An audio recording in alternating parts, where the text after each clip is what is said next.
Welcome to the Jag Podcast. Just a couple of guys, or just average guys, whatever one works best for you. But you got me, Josh. Introduce yourself, Yeah. guys. What's up, Josh? Here. Ron here. And just like that, we're gonna get started. All right, so we're gonna be talking about the Chiefs and the Ravens, right? Baltimore Ravens. Yep. Those are the first game that we had, right? Okay, Baltimore so Chokers. Oh, sorry, my bad. Baltimore Chorkers. I can't with this guy, Ultimate man. You better Spider. watch out, bro. I heard they attacked whoever was doing the broadcast, didn't they? They attacked like Boomer Eisen or something like that. Some guy was talking something. Yep. I was like, okay, like yeah, I read the story and I was like, all right, like why are we even talking about this then? Like, oh, he's just some drunk guy. We have to defend the league. Shut up. Like what? Gosh, man. Oh man. All right, all right. Let's talk about the games. All right. So with the Chiefs, look, the Chiefs stepped up. They did a good job. They only allowed what 10 points, forced two turnovers. And the Ravens, they just went away from what they do best, just running the football. Even I saw during the game, Gus Edwards, he only had three rushes, and that was with 7 minutes and 40 seconds left in the game, or it was like in the third quarter, somewhere around there. But guy had three rushes. Like, what is that? That's crazy. He should be having that in the first quarter. He should be having double that by that point. For me, the Chiefs defensive coordinator Steve Spagnuolo did a great job just calling the game, not allowing Lamar to just sit back in the pocket, be a pocket passer. Even though at the beginning of his career he was a runner, and a lot of people are giving him a lot of flack for that, not just taking off and running to this game. But he had a lot of pressure on him. Guys made sure they didn't run too far upfield to give him running lanes, and they always brought an extra guy as well to make sure that he would stay in the pocket and he couldn't get out. But he's Lamar, so still makes plays anyway, so doesn't really matter as much. Yeah, constant pressure, just making sure Lamar had no running lanes. Like I said, Lamar, he just made the lanes by himself. That's what he really does, man. So really, with him making that amazing play as well to Zay, I think that was their first touchdown. You can't really do anything about that. It's Lamar. Um, but really, for me, just on the Chiefs side, the thing I was most impressed with, besides the defense, right?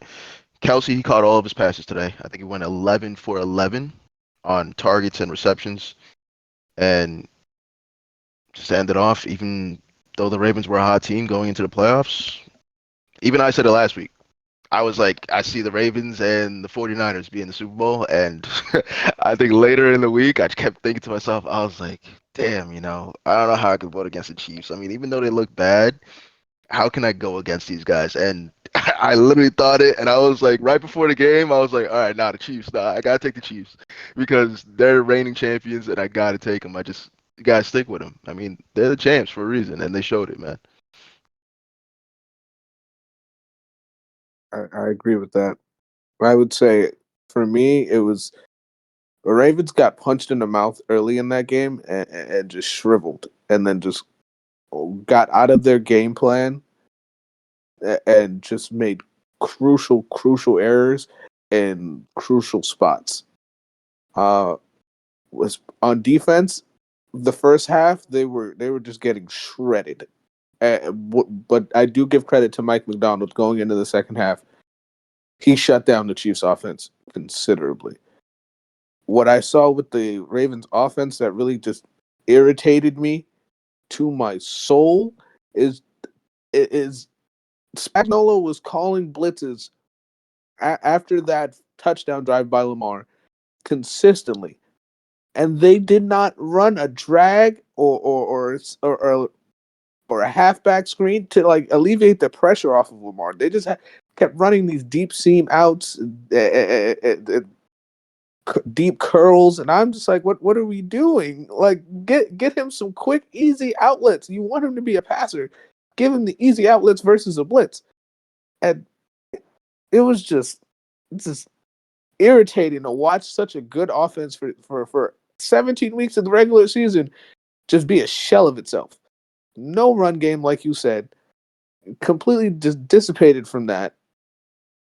The passing game was too many deep routes, no shallows to alleviate the blitz. And then Lamar was forced to do what Lamar was doing with Greg Roman, which is run.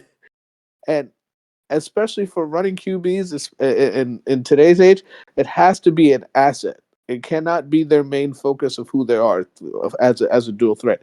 You cannot just be strictly like, oh, one read, go, one read, go. Yeah, yeah, yeah.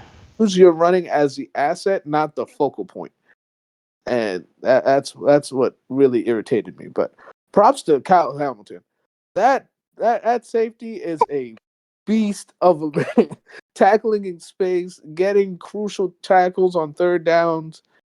Uh, for Isaiah Pacheco's on 3rd and 2 and 3rd and 4 to not allow him any yards. Oh, and that fourth and 1 that the Chiefs were trying to do in the first half. Crucial tackles and pass defenses. So shouts out to him. So he stepped up really big this year after what we saw his rookie season. He Yeah. just did not know what was going on.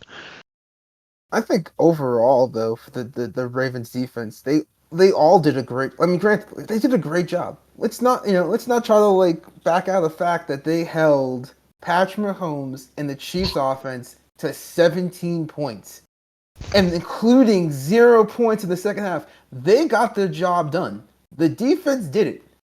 And honestly, it's like, yeah, that's what I expected for them.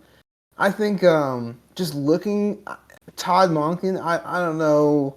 I think the moment got too big for him. I don't know what happened to the play call. I think the play calling fell apart. And then I think Lamar himself, I don't know. I think maybe he's been like watching too much ESPN or something. Like he's like out there trying to show people that's like I don't need to run the ball. I'm a really good passer. I can fit it into tight windows. I don't need to run the ball. I'm gonna prove it to everybody. And it's like sometimes Lamar, use your legs. You like the Chiefs did a really good job blitzing and containing him into the pocket. But if you watch some of those plays, it wasn't even really like they contained him into the pocket. Lamar was just stepped up into the pocket, and then he kind of created no outlet for himself. And again, that's on him, and that's also on Monken because you should see your quarterback struggling with that, and you should start designing more rollouts and stuff like that for your quarterback to get out into space, and then you can create more time for him as well as show him the lanes that are available to run. Because I felt like even though he was their leading rusher in carries and yards, I felt like they just didn't run enough with him. I think they should have ran more. And Lamar just should have at the end of the day, it doesn't matter if people think you're just you're just a running back playing quarterback. Who cares? If you get to the Super Bowl and win, it doesn't matter what they say about you. You won the Super Bowl. You can tell everyone else, all the haters, to be quiet. You can say that. But now, instead of that, we're looking at a Ravens team that I really felt like was the better team going into this game, and still even after the game, I think they are the better team. So I think they have more talent.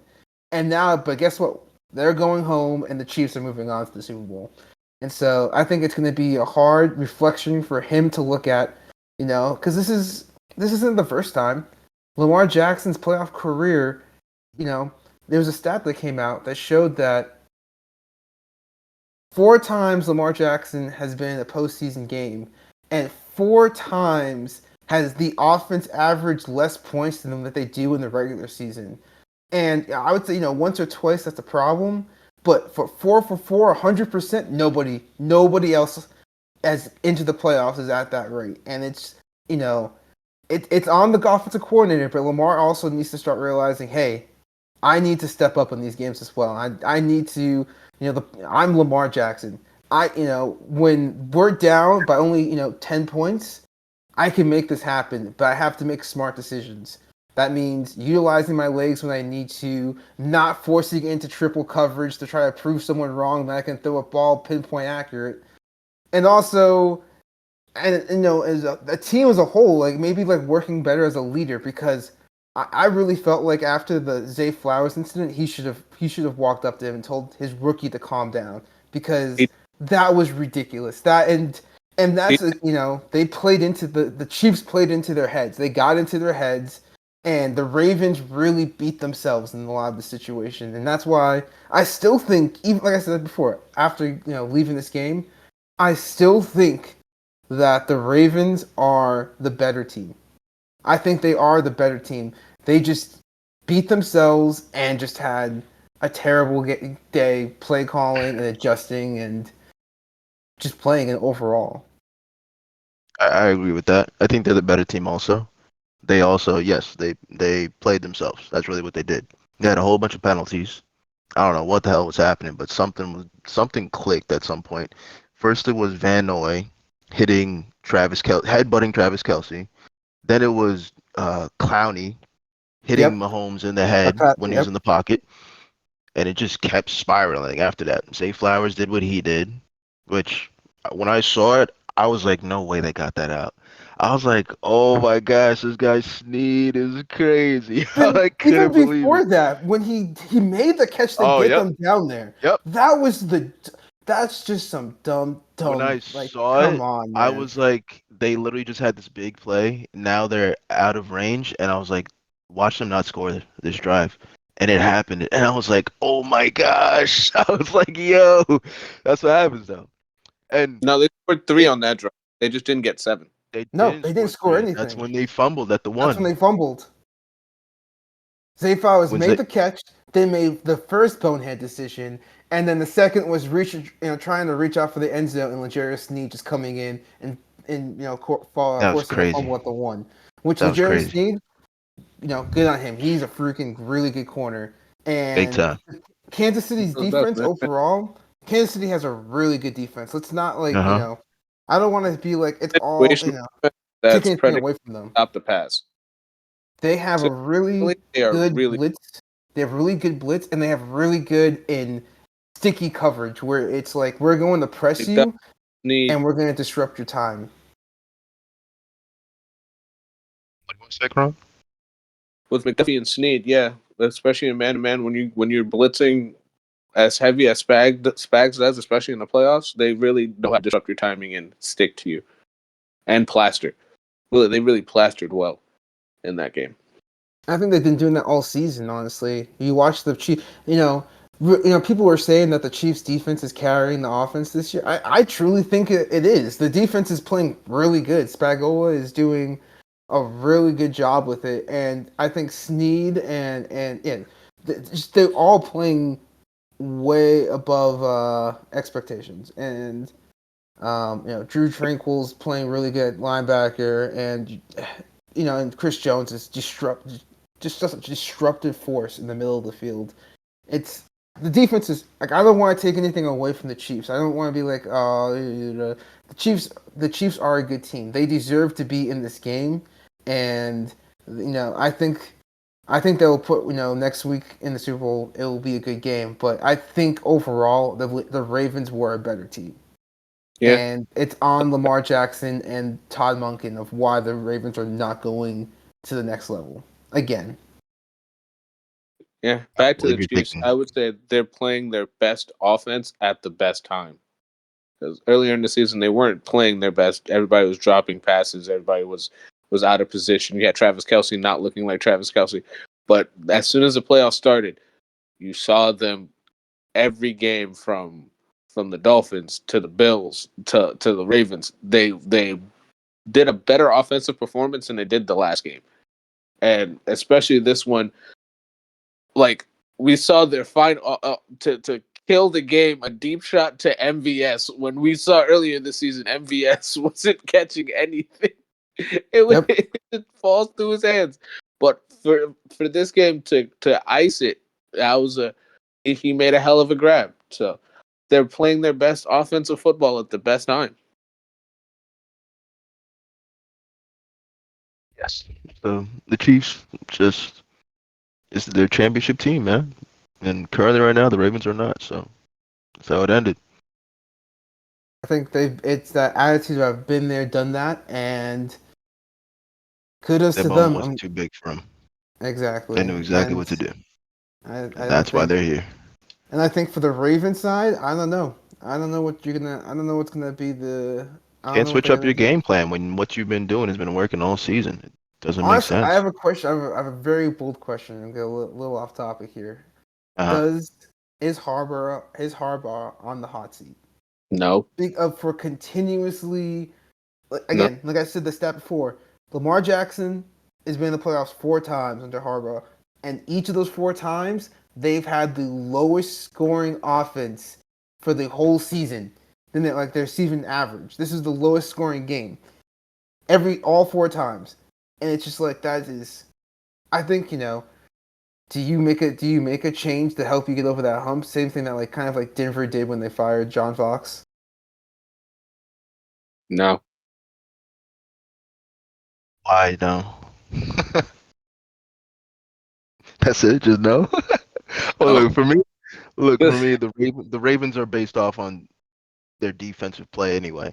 Now he's not the one calling the offense either. Todd Monken needs to understand like you keep running the ball, especially when it's not like your team was down by 20 something points, 17 points, 14 points. You were down by 7 at most, and then 10 later in the game.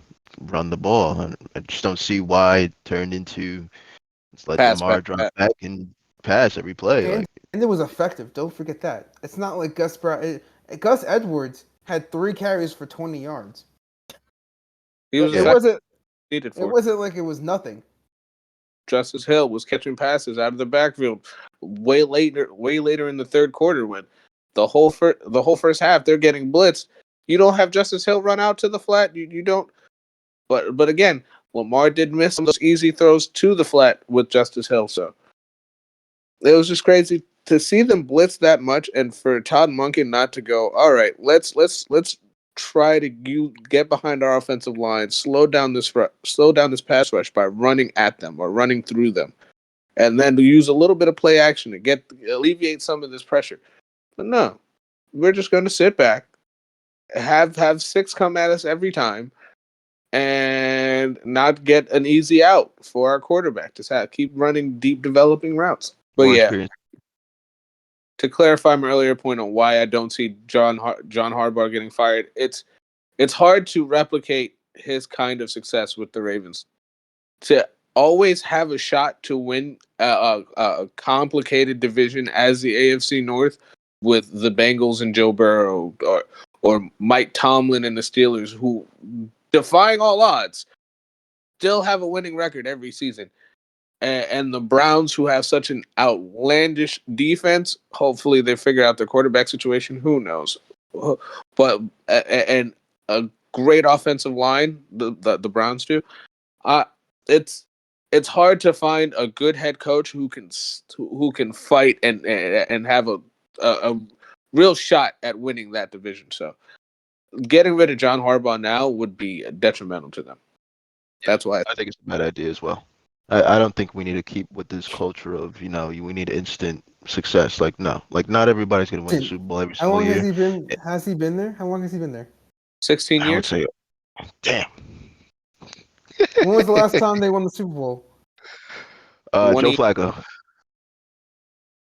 What was that? 2015, somewhere if I'm not around mistaken. 2010, 2012, maybe somewhere around 20. there. Yeah.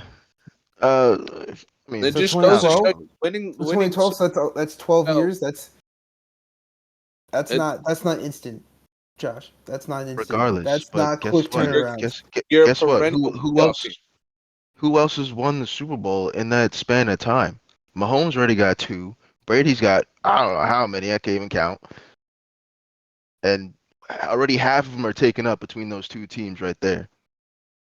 And the fact that you're in the playoff every single year You and you have a have a shot. chance to you have a shot doesn't mean that hey, you didn't win the big game, so now you're out of here. Like no. The guy's giving you a chance every year. You're not always going to win it. Brady had 10 years in between his Super Bowl wins. Not everybody's Pat Mahomes, is all I'm saying. You're not going to make it there every single year. So, yeah, I think he's fine. I think he's fine. All right, so with that, we'll go on to the next game. That was Lions and 49ers, right? Okay, so Okay. now with the Lions 49ers, man, the Lions played a great game first half. They ran the ball effectively, bullied Oh, the 49ers throughout the whole first half. Then Lions I don't punching the know, mouth, running the ball. killing them with their play action pass game, doing practically whatever they want. By God, it was third and like 15, and they did a draw play with Jahmyr Gibbs, and they picked it the fuck up. Like, oh, Dan Campbell in that game, I think, really ruined their shot. Several Progressive. in several coaching plays that inevitably switched the momentum. This was a momentum game, like from like start to finish. It was a momentum game. It wasn't really like a skill position versus skill position play, because on the field, the play on the field, Detroit was killing them both offensively and slowing them down defensively. But once they were in the second half and they have a 4th and 2 and they have the chance to kick the field goal for the second time. It wasn't the first time. The second time at a 4th and 2, Josh Reynolds has to make that catch. You can't just do it. But at that point, you're up like 17 points. Just take the field goal. Take your points when you've got them. They end up losing by 3. They left 6 points on the field. If they would have just taken the points when you took them, they probably won this game. But it was a complete momentum game. Once they didn't get that 4th and 2, the momentum shifted and Brock Purdy just took over. He just rode the wave of the momentum, rode the wave, relied on his plays. He made some great plays with his legs late in the third and especially in the fourth quarter to one, bring them back and then take the lead. But Dan Campbell in crucial moments on 4th downs needs to stop gambling. It might have worked for you all season, but in those moments, especially in championship games, you got to take the points. And that's what I got to say about that game. I just think the Lions were the better team that day. They just shot themselves in the foot. And once they shot themselves in the foot, they just lost all confidence in what they were doing. It was fine for me. It's just when you got to understand when not to do it. Because it worked all season, and I understand that, yes. But when you're up, they were up, what, 24-10? That was the first one. They were up 24-10. They You're took already the up by field goal 14 at points. the end of the Take first the half. field goal. When But you're up, take it. Now you're up by two times. 17. And then you didn't take it the first time. They came down, they already scored. So now it's just a 2 possession game. So guess what? Make it a 3. Just take it. I don't understand, especially when it's time to tie the game up as well. Yeah, and Take you it. go for it again. Just take Take the it. point. Michael Badgley was solid. I mean, granted, his percentages weren't up for him 40 plus from 40 and plus. He's 45% for his career. So I mean, analytics did play a part in that decision, and I get that. But when he was playing against Tampa Bay, and you needed him to, well, not even Tampa Bay. My apologies, the Rams, and you needed a 48-yarder to get you to 24. Boom, Michael Badgley hit it. So why couldn't you trust him there? Like it's just it's championship games and championship moments, and I just think Dan Campbell just took too big of a swing in those crucial situations. It's like knowing you're wrong and just constantly just still being like, nah, I'm right. I'll get it. I'll get it next time. Like, Especially bro, when like it just seemed like luck and momentum were just not on their side. not on your That side. that Brandon the IU catch, that was just like, bro, like That was after the 4th and 2. that was insane It's though. after But that you know 4th. what I mean? But like that stuff like that, it's just Take the like points. If you take the points, you don't give them that position don't put them at like the 35 or the 38 for them to be even in that position to throw it that deep. And for Vildor, for my God, man, yo, it hits you in the face. Back the ball down. Just how? He's a defensive back for a reason. He How? can't catch. Just yo. Just luck and momentum. It just and pissed me off.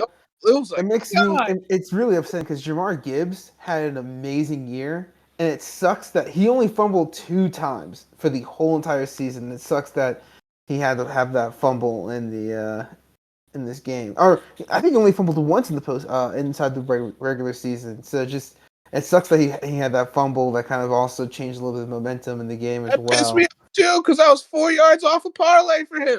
I did Oh my 49 gosh. with the ball. Okay, I'll bleep that out. Like, Who oh my gosh. He got so mad. hold the ball? You are killing them. 3rd and 15, they give you a draw play, and you get 17 yards. And then inexplicably in the third quarter, they give you a simple run play. And for some reason, you forgot how to hold the football. Like, oh, Well, on that run play, somebody went the wrong way, whether it be the quarterback or the running back. So that does throw it off because you're lifting up a certain arm to accept the ball, and the other arm is underneath. So when you're on the wrong side, it's going to affect how you take the ball. And you can see when he got it, he needed to adjust it in his hands, and by that time, he was getting tackled, so it got punched out. I don't know who was on the wrong side, but a mistake was made, and a fumble did happen, which is exactly why, as a coach, things are gonna happen throughout the game, you know? So you need Yes. to be able to stop. It's like in the NBA. Runs happen every single game. Like, and especially in the NBA, it goes back and forth, back and forth, back and forth. In this game, they had their run in the first half. They got up by 14 points. So now that you have your run, and this is just like the Chiefs game. So you guys were saying like the Ravens held them to 17 points. If the game needed to be a shootout, I fully believe that the Chiefs would have scored a lot more than just 17 points. As a coach, Dan Campbell, I understand you are the go for it on fourth down guy. And I heard somebody relate him to Brandon Staley. And I wouldn't say he's that extreme because Brandon Staley, not in my opinion, was not that great of a coach. But you got to understand when to take it and when not to. Your team is now not scoring any points. The 49ers are starting to score points, so you need points now at this point because the momentum is not on your side. Yeah, like you said, Brandon Ayuk had that crazy catch. The 49ers kicked the field goal. Right after that, you turned it over, and then the 49ers scored again. So that's a 10-point swing right there for them, and you got none. They have shrunken the lead on you. Just get some points. You just need something. Just anything. Because you can't score touchdowns. Anything. Especially when you're in field goal range. Like, it's not like it's a long 50-plus yarder. You said Badgley had a bad percentage from 40, and you 40 said plus. when they played the Rams, he took You it. needed He still it. let him He go out got there and kick it. So and let then him kick it now. hey, You there's paid the 3 guy yards. for a reason. Kick it. Like you have a kicker, you have a punter. Like use your special teams guys. Like doesn't make sense to me why we have these guys on the roster but you won't use them. Use them. You have him in range. Take the three. That's it. Looking in hindsight, I can say that obviously. Man, when he took the fourth downs earlier in the game, nobody said anything because they worked. But in my opinion, at that point, especially when you needed one to tie as well later on in the game, take it. Tie the game up. Why are we still trying to just win this game? It's not playing to lose. It's just playing not to lose. You're playing to win because you're trying to tie the game up. So at least it goes into overtime if nothing else happens at that point. But you're just gonna stay down by 3 when you're in range. It it it hurts me when I think about it. It's just like take the points. You have the points. Take the points. That's why there's 4 downs. The fourth down, you have an option. Kick the field goal at that point. I think another thing that we have to talk about is the fact that um, they only had, in the last 30 minutes of the game, they only had the ball for 11 minutes of the last 30. The San Francisco 49ers had complete control. And they just, I mean, like, you look at the drive, they had the downs drive, that was like 4 minutes. And then they had the fumble, and then they follow the fumble that led to San Francisco tying the game.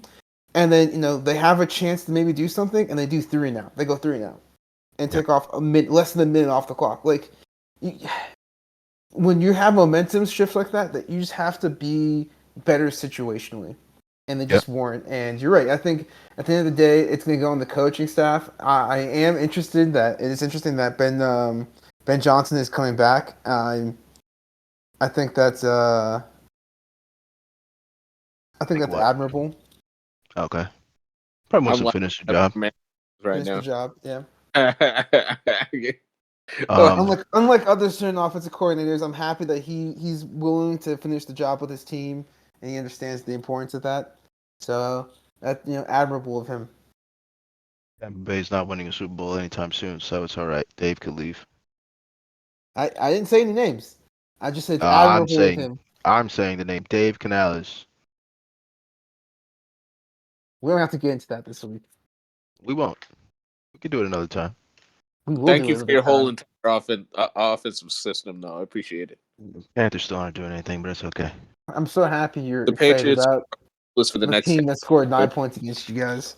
Patriots gonna be down the whole rest of the decade too. It's all right. And I'm okay with it. All right. We're good though. Okay. Okay. So now we're going to Rookie of the Year awards. Who we think is gonna get the awards now that we have the finalists out. And for me, I'll start off with Offensive Rookie of the Year. My winner that I think is gonna be for Offensive Rookie of the Year, not CJ Stroud. Going with Puka Nacua. All right, so I got some stuff here. Last four winners are Garrett Wilson, Jamar Chase, Justin Herbert, and Kyler Murray. So two wide receivers, two quarterbacks. All right. Puka broke the record for the most receiving yards by a rookie wide receiver in his rookie year. He averaged more scrimmage yards per game than Jamar Chase and even Justin Jefferson, even though he didn't win it somehow during their rookie seasons. For me, it's just as simple as, Cooper Kupp went down and he became the number one wide receiver for them. He filled the need when nobody saw him being able to fill that need, especially with him being such a low draft pick, not a first round guy where everybody's talking about him. I think that helps his case as well because he really broke onto the scene and just did what he needed to do, stepped up in a big way to help their team make the playoffs too, because I don't think people were thinking that the Rams are going to be a playoff team. I know I didn't feel that way. If anything, they were just on the outside looking in. But I think, with him breaking the rookie record for most receiving yards in their rookie season, I think Pook is good. I think he's going to be getting it. I agree. I agree, especially because he was a fifth round pick. Like for what he did, being picked out of the fifth round with little to no expectations, and then just obliterating everything, like just making crucial tough catches on deep routes or in 2 minutes 2 minute drives. He's catching everything like physical one-handed grabs, tough, tough on like the DBs on his back type grabs. Like he really proved to me like he was truly the offensive rookie of the year. And this is no shade to CJ Stroud, but it's just because he was the second overall pick, and a lot of people had high expectations for him, and he exceeded those. So I give CJ Stroud his props, but I got to give it to Puka based off the fact that he was an unknown, and everybody except the Rams, everybody in the Rams organization knew exactly what he could do. Yeah, Puka is he is definitely shown, basically rookie of the year numbers this year. Again, broke the receiving yard record and the catches record, if I'm not mistaken, too, right? So obviously he should be it. However, this is a quarterback league, guys. Puka Nacua should win it. He should win it 100%. CJ Stroud's gonna win. CJ Stroud took a Texans team that was picking number 2 overall. / they should have been picking number 1 if it wasn't for a miracle pass and Lovey who's the Smith going for Their Lovie coach Smith going for it. snubbing their nose at the owners. Yep. So they should have been the first overall draft pick of the season.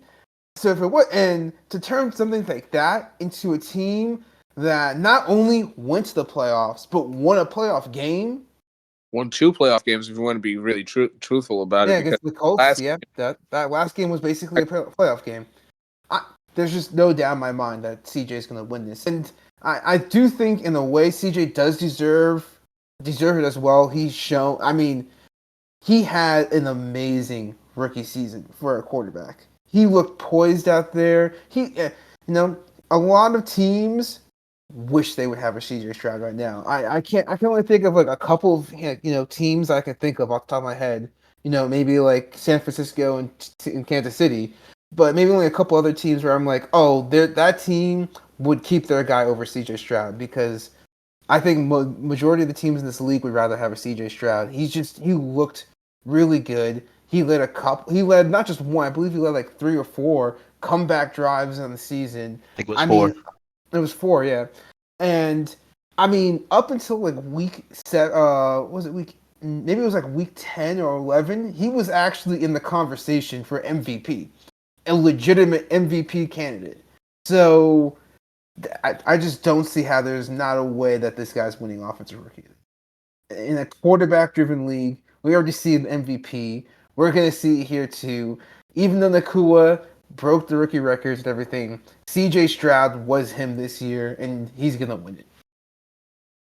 So, I told you like before. Last 4 winners are Garrett Wilson, Jamar Chase, and before Puka broke Who are it, those? Who are those quarterbacks? Who are the quarterbacks in this draft? I don't know. I Kenny can't tell Pickett you. last year. Kenny Pickett was the only like who like. There's a reason why those guys won it, and it's not because that they. It's because that the team like it's just let's just be real. Like it's an honest like I hate to be like all negative Nancy here, but it's just a true statement that if there is even a semi-competent quarterback, they immediately have the edge over everyone else. And those last couple of years, there's not really been a semi-competent quarterback in the draft No, classes. you're right. You're right. So of Okay. course the receivers are gonna win the last couple, but CJ Stroud he showed beyond semi-competent. He was the leader of the team. He got the Texans that far. I think the defense improved, yes, but like when we look at it, I really think CJ Stroud elevated the whole team. That's where I I think agree they should with go. that. Puka should win it, yes, but I think again. So I just did double check. Like the year that Garrett Wilson last year, obviously Kenny Pickett was maybe the most memorable player in that draft for the quarterbacks. Maybe He was the first one taken, he was the right? first one taken. I And don't that know. was at what, 20? Yeah. So and he didn't even. He didn't start. So No. yeah, I didn't expect it. The next year, the only quarterback that was really there was Mac Jones, and even though Mac Jones' rookie season was okay, it was just okay. He didn't like wow anybody. I think that year.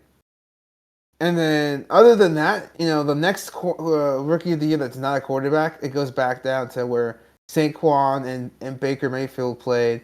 And again, Baker Mayfield didn't start he was second place in that ranking, and he didn't even start that year. And it was still a close vote. I think it was, I'm looking at the voting now. Saquon barely won the vote. He got 53, and Baker got 43% of the votes, with the last couple going to Quentin Nelson. So it, it was not. It was a very close vote, and Saquon had an amazing year, and Baker Mayfield played really good. He had like 3,700 yards in 4 games, 14 games. But Saquon had 1,300 yards rushing plus 700 yards receiving. So he had a 2,000-yard season, and it He was shouldn't have been that still close. yeah, and he That's still crazy. almost lost to Baker. That's wild. Yeah, I don't understand it. Like, because even when Justin Herbert won it, Justin Jefferson should have won it over him, in my opinion. Justin Jefferson went off, and Justin Herbert, he went 3-13 that season. Like, he does not affect winning at all. So I don't see how you could give it to him. Wins Eh, are not a QB I don't stat. I don't attribute wins are a wins and QB stat, but losses. okay. Wins That are is definitely a QB stat. no, they're not. You get paid like it, so you better start winning some games for me. Several times where wide receivers don't catch passes that are supposed to hit them in the hands. That could win them the game. Several I don't get several paid $50 million a year though. have the edge on a clean sack and they don't get it, and there's a deep shot that costs them to lose that game. The wins are a team stat. Wins and losses are a head coach stat, in my opinion, not a QB stat. Well, Pat Mahomes had a team full of pass catchers who don't catch the ball, and somehow he's still in the Super Bowl right now. So I don't Look, want to hear that. playoffs. They caught everything. They've been catching everything. Now, Finally, Exactly. One my whole win season. got them to the playoffs. The Pat Mahomes underthrew that ball so MVS would be on his back, bro. He did that on purpose. Mm-hmm. All right, Got all right. blitz. So next, Off his back foot. we're gonna go to defensive rookie of the year. I will start. I think I have somebody who nobody else is gonna pick, so I'll start with Kobe Turner. Does anybody even know what team Kobe Turner's from? The LA Rams. He's Oh, you guys been know. really good. Yeah, Damn, so sad. yeah, of course, bro. My man, Bro, we're we on a are football addicted to podcast. football. We What are know you who he's talking about? It's all right. It's all right. Okay. All right. Cool. Never mind. I'll switch my pick then. No, don't switch it. Okay. I think he Okay. I deserves. got you. I got you. I think he does deserve it. So Kobe Turner. Yes, defensive tackle for the Los Angeles Rams. I want to compare him to his own teammate, which is Aaron Donald in 2014 when he was a rookie. All right. Kobe Turner ended with the same amount of sacks as Aaron Donald did, 9. He only had 8 tackles for loss though, which compared to Aaron Donald, which was 18, 10 less, not good. But he also had 16 QB hits, which does affect your defense, as opposed to Aaron's only 13. Like I said, I didn't think anybody was going to pick him. Yeah, I didn't even know that he was even going to be considered for the award until I saw him as a finalist. So I want to say him because he did actually make a big impact for the team, even though I didn't notice. His stats are comparable to the guy on his own team, which is Aaron Donald, playing the same position. Well, not same exact position now, but a similar position, which is interior defensive line. And I think he just came out of nowhere the same way that Puka did. Oh, I didn't even notice that. Both of them coming from the Rams. I shouldn't have picked 2 Rams, but it's all right. It's all right. You guys are good. I'm gonna go Will Anderson. I liked his jump at the earlier part of the season. Really showed his skill set, especially with his hands, and especially against the run. Really good against the run. Um, Towards the end of the season, he got hurt, injured his ankle, and he wasn't as effective as he was. But what I saw from Will Anderson, I think they're set up for years into the future with him. They might just want to get someone else on the opposite side just to shore up that side. But I really liked what I saw from Will Anderson. So my opinion, it's Will Anderson's to win. So I think then I'm going to do the unpopular pick here. So first, I think that who deserves it because same thing with offensive rookie of the year. I think there's someone that deserves it, and I think there's someone that's going to win it. I think who deserves it is going to be Jalen Carter. I don't think he's going to win it because of the history and because of how the team played towards the end of the season. But like as an interior defensive tackle, getting 6 sacks, getting 33 tackles, and being the big run stopper for the team, as well as forcing 2 for fumbles. I think even though Kobe Turner did play a little bit, but Kobe Turner didn't play like that DD tackle. I think like Jalen Carter played that like big run stopping D tackle that you're used to, in the sense of not like pass rushing, and still even though he's that big run stopping D tackle, he still got 6 sacks this season, and was forcing fumbles. So I think he definitely deserves it. However, he has a lot of I would say history, and I don't think the NFL will vote for him in based off Ah, of that when there's I other got you. people available. A political award. I got you. Yeah. All my man did was speed. That's it. That's it. and, Yeah. and, Yeah. and someone died, but I mean, yeah. Any other car? we His don't car. gotta go fully We'll go into past it. that. Yeah. I think I think now I'm tired of edge rushers. I'm tired of defensive linemen getting this award. I want Devin Witherspoon to win this award. He came out and played as a cornerback one this season. He was truly Seattle's quarterback one this season. And he got, he has 1 pick, 1 forced fumble. He has a 97-yard touchdown.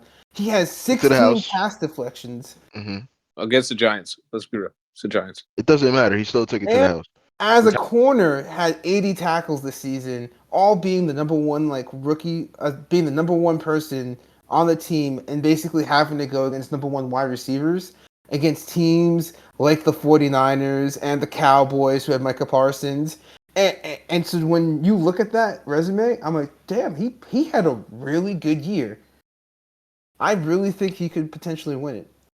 I think Kobe Turner and I think Will Anderson both looked good, but I don't think either of them. Oh, I will say maybe Kobe Turner a little bit more than Will Anderson. Will Anderson, I don't think elevated his team to get to the defensive rookie of the year. I could see Kobe Turner maybe getting it too. I think I want Devin Witherspoon, and I have Kobe Turner as my close number two. Where I wouldn't be surprised if Kobe Turner won it because he also was just he had insane stats this year. I was surprised. But 'Cause I was I gonna pick like Devin Devin. Witherspoon too. I like Witherspoon because of the fact that he played a core piece of the defense where I I don't want to say like a D tackle is not a core piece of the defense, but I mean it's just a different type of game when you're on an island, but you're basically entrusted the keys against the offensive team's best play, one of their best players most of the time, and good luck out there. And he was able to perform and got the job done. I had Devin Witherspoon as my runner-up for the award, and I'm gonna compare him to Sauce Gardner. This is what I like doing. I'll compare the guys to guys who won in the past. So, and for comparing him to Sauce Gardner, who won it last year, he had one less pick than Sauce, but Sauce didn't take either of those two picks to the house. So I'll give him that. He had four less pass defended, and Sauce had I think he was tied for the second or third most, which was 20 by a rookie. I think the most is 24. His role was different from Sauce, even though they were both number one cornerbacks on their team when they were there. They just played differently. So I guess I won't say their role is different, but they played differently in their play styles. All right, so I know Devin Witherspoon forced a fumble as well. He got 3 sacks, and he also had 8 tackles for loss. Sauce Gardner is more of a cover corner, right? He also did the same exact thing that you were talking about with Devin Witherspoon. He he plays the opposing team's number one guy, and he shuts him down. That's exactly what he does. I think Devin Witherspoon did the same thing. Yes. Did we really think of him as like a Sauce in coverage? No. In my opinion, no. So I know when Sauce was doing what he did his rookie season, everybody was like, this guy's locking everybody down. I didn't think the same thing about Witherspoon, but he plays more physical. I could see that definitely in his game. So now I'll give you some stats as well. All right. I got some advanced stats for us. All right. Completion percentage. This is Witherspoon against Gardner. All right. Witherspoon had 58.3% that was completed against him. Sauce only had 53.5. Touchdowns allowed. Witherspoon allowed 5 touchdowns. Sauce only allowed 1 touchdown that whole season. And even missed tackles. I was telling you how he's more of a, I guess, all around corner, like he's more physical. Even so, Witherspoon, he did have more tackles, yes, but he also missed more. He missed 12 tackles. Sauce only missed 5. All right. Witherspoon also played 3 less games, and he still missed 12 more tackles than him. Well, he missed 12 tackles, which was 7 more than him. So even though I do like Witherspoon, and he's the name that you hear a lot, and I think it's because he is a corner, and he's out there playing the number one receivers. I think that's why we hear his name a lot. But I don't think he's gonna win it. Just comparing him to the Sauce, I don't think he's gonna win it. fourth or fifth overall pick. Of course, you're gonna hear his name a lot. I think that's fair. I'm excited to see. I think I'm going to give it to him. I'm gonna see my private voting. I'm giving Witherspoon the edge over Turner.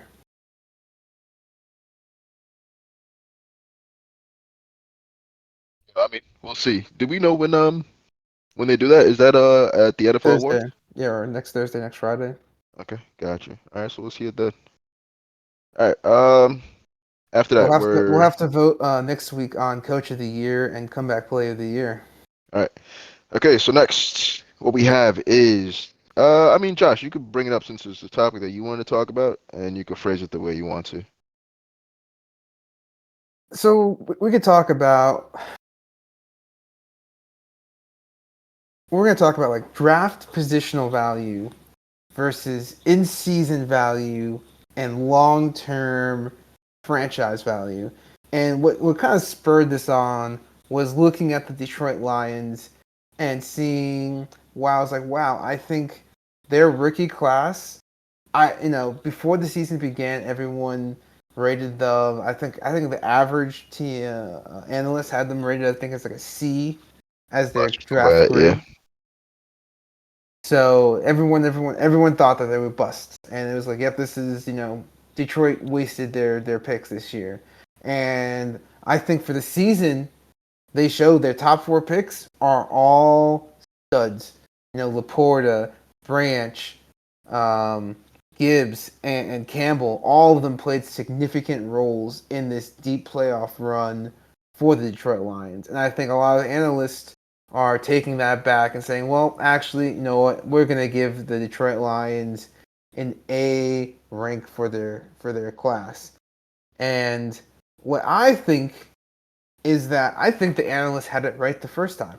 I honestly think, and it's not because the players they drafted weren't studs, because they are studs. They are really good players. I think, though, however, that they used premium picks, positions that aren't really deemed valuable in the NFL. And by deemed valuable, I'm not going subjective. I'm going to take it as much objective as possible and utilize how much players get paid because that determines your value. And if we look at that, we could see, if we look at the stats here, running backs, tight ends, linebackers, and safeties are four of the lowest paid positions in the NFL. And that's just a matter of fact. It's not trying to I'm not trying to take anything away from those players and these positions. It's just a matter of fact that in the NFL, these four positions, even if you're one of the best of those positions, you're not getting paid. And we saw that this year with the running backs and this last offseason of them doing their whole holdout and how all of them had to give in eventually and not make nearly as much money as they were asking for. And we're seeing it really kind of not necessarily with the tight ends doing the same thing, but I think everyone can agree that tight ends are severely underpaid. And it doesn't seem like that's going to change anytime soon because none of them really have showed a desire to hold out like the running backs did to try to get more pay. And linebacker, there are some teams that it could be ranked pretty high. However, those teams that we're talking about an edge linebacker, not a traditional linebacker. Your Fred Warners, and in this case Jack Campbell, Roquan. Roquan. Those linebackers, they're not getting paid. They're not. They're one of the lowest paid positions on the defense, which is kind of ironic since most of the time they are the captain of the defense and they have the green sticker on their helmets and are relaying the whole team, the whole defensive play to the team. Yet they are one of the lowest paid positions on the defense. And then as well as safety, that just safeties in general, we've seen a really decline, like a big decline in the market, and a lot of teams have been getting really good safeties on really cheap deals relatively to other positions, especially compared to the corners who are, a lot of people think, oh, they kind of group the DBs together, but no, safeties gets paid significantly less than corners do. So in the terms of that, and we just went through those four picks that they just drafted in those four positions. What I'm looking at now is saying, wow, while these guys are studs and they are going to provide fantastic in-season results, the long-term success for the franchise, I think this draft class is going to go down as not so great, just because they utilize their top premium picks on positions that are on average cost significantly less than other positions do. Hence, like a quarterback, a wide receiver, offensive lineman. interior D line, edge, and corner, those positions are just going to demand more money.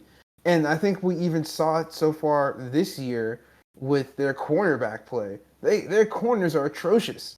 Cam Sutton got burnt all season and got burnt every single game of the playoffs. They almost lost. They almost lost to the Rams and the Bucks because of how bad Cam Sutton's play is.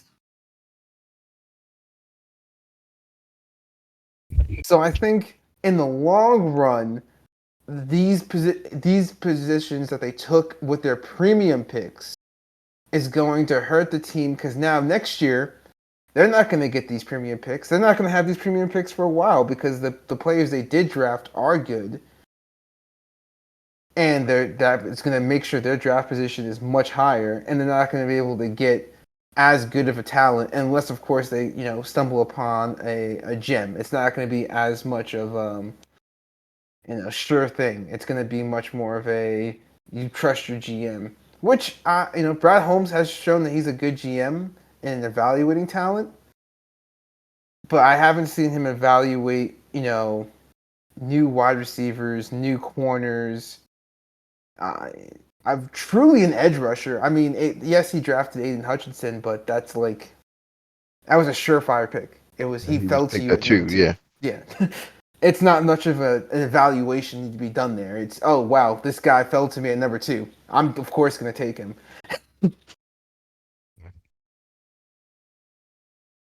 All right. All right. So what you're saying is, like free agency wise, when you're going to be taking a position like running back, you can get a guy for less than $1 million, and then let's say you do that for like a 2-year contract, probably for some guy who doesn't have a lot of interest from other teams, but put him in as long as you give him holes to run through, he'll give you the production that you're looking for. Correct. Okay. All right. Same. Meanwhile, and so now instead of getting that cheap running back, and granted, no disrespect to Gibbs. Gibbs is a standing talent. I watched it firsthand, watching the Bucks get absolutely destroyed by him. He is really good. However, at number 12, Gibbs is making $19.2 million over the next 4 years. So that's what that comes out to. Number 5. Yeah, 5. Just a Yes, little just bit, under. just under 5. Yeah. So at the same point, you can also look at other talent in the NFL, like for instance, Devin A. Chain, who was a 6th-round pick and is going to be paid $4 million over the next 4 years. And I can't say that he looked like he can fill that hole in too. And just that positional value of, hey, maybe we could draft a guy in the later rounds for cheaper and get, because at the end of the day, we're doing a little bit of money ball here. I think you look at some of the good teams in the NFL, they know how to money ball. They know how to get the savings they need to squeeze the amount of money they can to make a good team. And I think you can look at the instance, the Kansas City Chiefs are a great instance of this. Of we have our core, we have Patrick Mahomes, we have on offense and Travis Kelce, and at least one weapon at least. They had Patrick Mahomes and either Travis Kelce or Tyreek. And it's like we don't need too much more than that. We can try to squeeze out as much value from other positions and pay other people more. And so, like for instance, this year they squeezed the wide receiver position, and then in turn they now have really good defense. They went out and got Mike Edwards to put on as a safety who's played really well this season. They went out and got Drew Tranquil, who's played really good at linebacker this season. And those are 2 positions, safety and linebacker, who they were now able to go and acquire on cheap, even though relatively cheap deals, but not too cheap. They need to pay some money, but on relatively cheap deals and be able to fill in basically that backlog of those positions that we just mentioned: linebacker, safety, running back, and tight end. Yeah, yeah, I got you with that.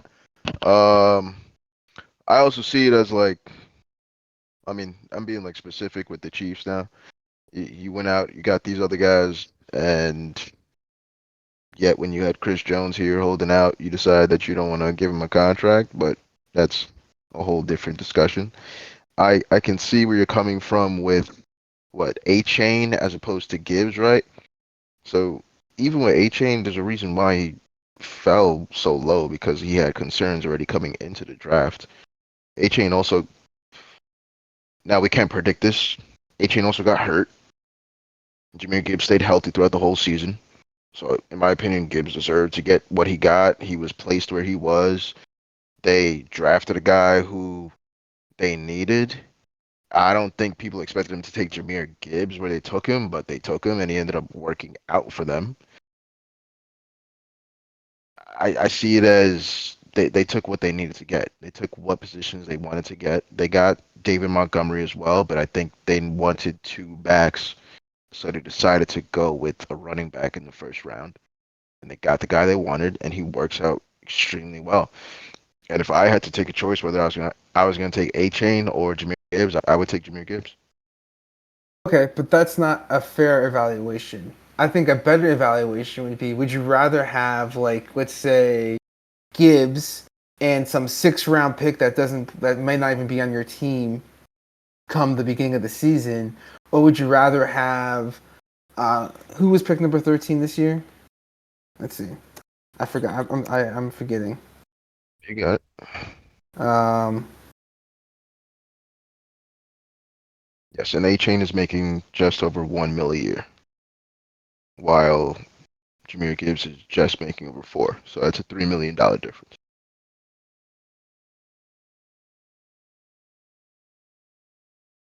like for instance, like pick. I just pulled up this real quick for 14. 14 was Broderick Jones for the Steelers, the right tackle who played really well this season. Would you rather have someone like a right tackle that played really well plus A Chain, or would you rather have a Gibbs who's also really good, but then a 6 round pick that might not even make the team this season? I think that just depends on what position your team is in. If you're the Lions, you don't need a right tackle. You're solid at right tackle. You're solid in every other position of need. Like all the corners in this draft, well, after Witherspoon was Emmanuel Forbes, and lest we forget what happened to him. So Christian Gonzalez too, who was doing well until he got hurt, but for still the he year, got hurt. and he was done. So if I'm the Lions, I take what I want because I have all the positions I needed at At the hindsight 20. time, But they exactly. But need you're looking at just at this time. You're not looking, 4 years down the road. Is Taylor Lewan going to be here 4 years from now? they don't have Taylor Lewan. I'm not Taylor Lewan. My bad. That is my apology. Taylor Decker, right? Taylor Taylor Decker. Decker. My Yo. apologies. I too many Are Taylors they in this not going to league. be able to draft a Taylor Decker next year They in the definitely first, can. second, or third? Well, here's the next question. This kind of goes back to it, and this goes back to what I just said. Are they Okay. going to be in a position to draft a premium player again for the next 4 years because you drafted good players here? And that's not a bad thing. I'm not saying that necessarily like, oh well, you're saying that just because And we're then good now, comes down but to now evaluate. you're looking If you at evaluate talent well, you'll be able to find anything at any point at any part of this rounds. You can find a solid right tackle. Isaiah. You can find that Isaiah Pacheco, like the Chiefs did at running back. It all comes down to who you have in your scouting room and where your team is positioned at currently. But yeah, that is why you pay scouts to find talent in the draft, even in the later rounds. And you need to figure Puka out, was a 5th round pick. yep. And we're thinking he's going to be offensive rookie of the year. Well, me and Karan, you think it's going to be CJ. But yeah, Puka was a 5th round pick. And that was a position of need for the Rams. It's all I about think it I think it evaluating. comes down to just understanding what you need, picking it when you need it, and making that talent work for you. And it's definitely well possible that yes, they could trade out and let's say they get a different position and they on top of it get who were you saying? Devon A Chain? But who's to say that A Chain doesn't work in their system, and they'd rather have some guy like Gibbs, which is why they pick Gibbs. Because from what I saw, Gibbs worked very well in their system, but the A Chain's not the same type of guy, in my opinion. So that's probably what they see. Because you got to work on what guys work in our scheme. We draft guys based off a scheme. We're drafting based off of best player available. Is just whatever position we need, and we just work it from there. Like a lot of Managing these things is your go one. into it. A lot of things go into it, definitely. So I can see where you're coming from. Like, hey, like, why am I going to draft a running back, especially in the first round? Because this has been a conversation that's been happening a lot for the past couple of years. Why draft Saquon? Why draft Zeke when I'm gonna have him for 4 years and that's it? I'm gonna franchise him for another two, then he's gone. I'm not keeping a running back. I'm not signing a running back to a second contract. So I can understand that definitely. If you're only gonna be investing 4 years into the guy, I can see why.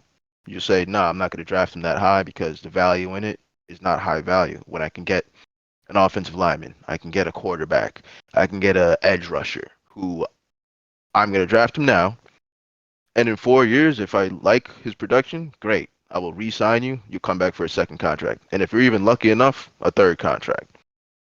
But who's to say that they'll make it there, though? For me, I see it as you just draft what you need. I think it's as simple as that. I want to take, for example, the Kansas City Chiefs. All right, we can go through their drafts. Well, I'm sorry, not just their draft from the last season, but their previous four drafts, right? This is going back to 2020. All right, so, and I would like to actually expound on that, just sort of based off of the number of guys that are on their team currently that, yes, that have been drafted from 2020. Okay, so that number is 30 people. They got 30 players that are currently on their team that were drafted by them. All right, 24 of them are on their rookie deal. So 24 of their draft picks from 2020 are still on their rookie deal because it's between the last 4 years. All right, so that means they got an additional 6 players that they've actually re-signed, who they have drafted at some point throughout the organization's lifespan. Right, Okay. those 6 players are Mahomes, Kelsey, Chris Jones, Mecole Hardman, Derek Nottie, who's their defensive tackle, who got hurt, I think, right before the playoffs, or he got hurt in the playoffs, so he's He not got playing hurt. currently He just got hurt. Yeah. against the Bills, right? I I think he think got hurt he got against the hurt Bills. this week. He was playing The this week? the D tackle you're talking that plays next Yeah, to Chris Jones. Yeah, he yeah. tore his ACL this Oh, he last got week. hurt this week. Oh, Uh, okay. And one more guy who is, so what's the naughty? That was a Menho. yeah, that was a different. Oh, yeah, Charles Menehu. I remember that. So no, I think Nani got hurt against the Bills. I think he got hurt against the Bills. That's the last time I saw stats for him. I don't think I saw him last game. And the last guy is Nick Allegretti, some rotational offensive lineman, and they're getting him for cheap. So I can see where you're talking about positional value, and especially when it comes to monetary value. They're getting Allegretti for cheap, rotational guy who they drafted a while back, and he's just rotating in whenever they needs to go in, and he knows the offense already since he's been there for a couple of years, so it works out well for him. And in this situation, once their guys go down, did he replace Creed at center, or Tooney. did he go in for the other guy? It was Tooney. You go Tooney because Tooney has a torn pec. Got you. So he went in for Tooney. So even then, they can plug and play a guy who they've drafted a while ago, knows the offense, and he can just, like I said, plug and play. When somebody goes down, you go in. So now they have 6 guys who are not on rookie deals, who they have drafted and they have brought back because of re-signing them. Even though Chris Jones had the whole situation with him, made him hold out, all that type of stuff, right? So, in your example of the Detroit Lions, where you're saying that these draft picks are good for them now, but in the long run, will they still be good for them? Because I'm assuming you're saying after 4 years, when their rookie deal is up, you're not bringing them back. These 4 years that you have them, they're getting paid a certain amount of money because they got picked in the first round. Not all of them, but some got picked in the first round, being Laporta and, sorry, Laporta got picked in the second round. No, it was Gibbs Campbell. Gibbs and and their Campbell. linebacker Campbell.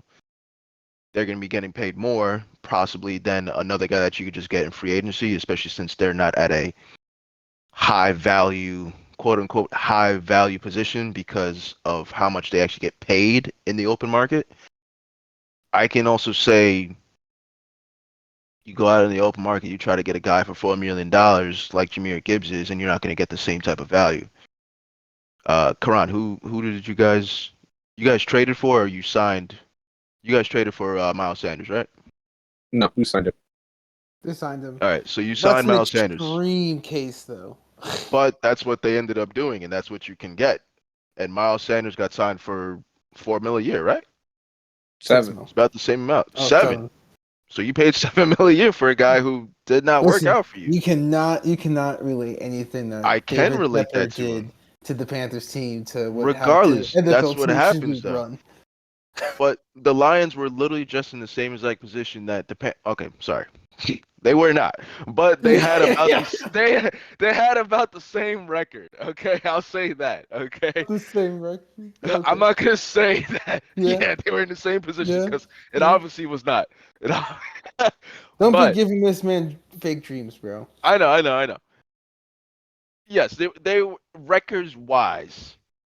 This is how you can change your team's record based off of how you draft and scouting.